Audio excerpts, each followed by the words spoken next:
Chambre des merveilles. Ce film est à ne pas rater. Une respiration et en même temps une sacrée leçon, et pas forcément celle qu'on pourrait croire. La photo est sublimissime, la musique nous porte, nous accompagne, elle est parfaite de poésie.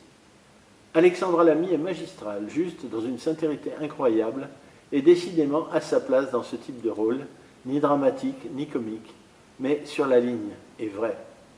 Muriel Robin est aussi parfaite et juste, sans caricature. C'est un roller coaster pour les émotions. On pleure à gros sanglots, on rit, on aime ou on est en colère. Et toute la salle avec nous. Le cœur du spectateur a battu mieux pendant ce temps, je crois. On ressort de là avec une envie de bouffer la vie, d'aimer les autres et surtout de se connaître soi et de courir embrasser son fils pour lui dire « je t'aime ». Un détail important, ceux qui ont lu le livre ont trouvé ce film aussi incroyable et merveilleux. La Chambre des merveilles est basée sur le roman du même nom de Julien Sandrel, vendu à 320 000 exemplaires en France. Lisa Azuelos ne l'avait pas lu à sa parution et n'a pas voulu le lire avant de tourner le film, préférant s'appuyer sur le scénario de Juliette Salès et Fabien Suarez. C'est d'ailleurs le premier de ces films dont elle n'est pas scénariste.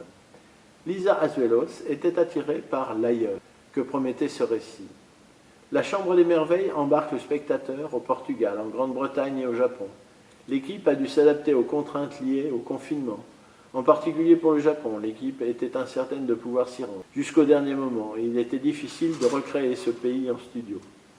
Le film était d'ailleurs monté et terminé quand le Japon a rouvert ses frontières à l'été 2022.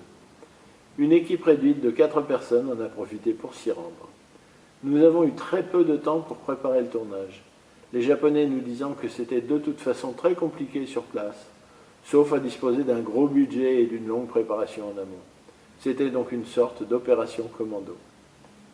Il avait été envisagé de faire les scènes avec des baleines en 3D. Finalement, il s'agit d'images issues du voyage de Lisa Azuelos en Polynésie, où une de ses amies lui a proposé de venir plonger. Je suis parti sans vraiment réfléchir et elle m'a fait rencontrer à Tahiti un de ses amis qui travaille avec le National Geographic.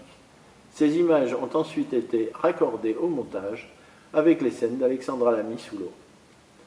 Lisa Azuelos voulait tourner depuis longtemps avec Alexandra Lamy, qu'elle connaît bien. Nous sommes très amis depuis plus de 10 ans et nous voulions travailler ensemble depuis longtemps. Avec elle, je savais que j'allais m'amuser, même si le sujet du film est assez grave. Quant à Muriel Robin, c'est en tombant sur un de ses livres chez ses amis qu'elle a envisagé de lui confier le rôle de la grand-mère de Louis. Je l'ai donc appelée, nous nous sommes rencontrés, et ça s'est fait très naturellement, d'une manière évidente. Je sais qu'elle est très heureuse d'avoir pu jouer ce rôle. Muriel a une forte personnalité, mais ce n'est jamais une crainte pour moi, au contraire.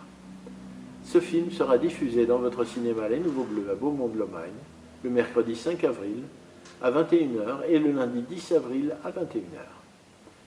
Bon film à tous!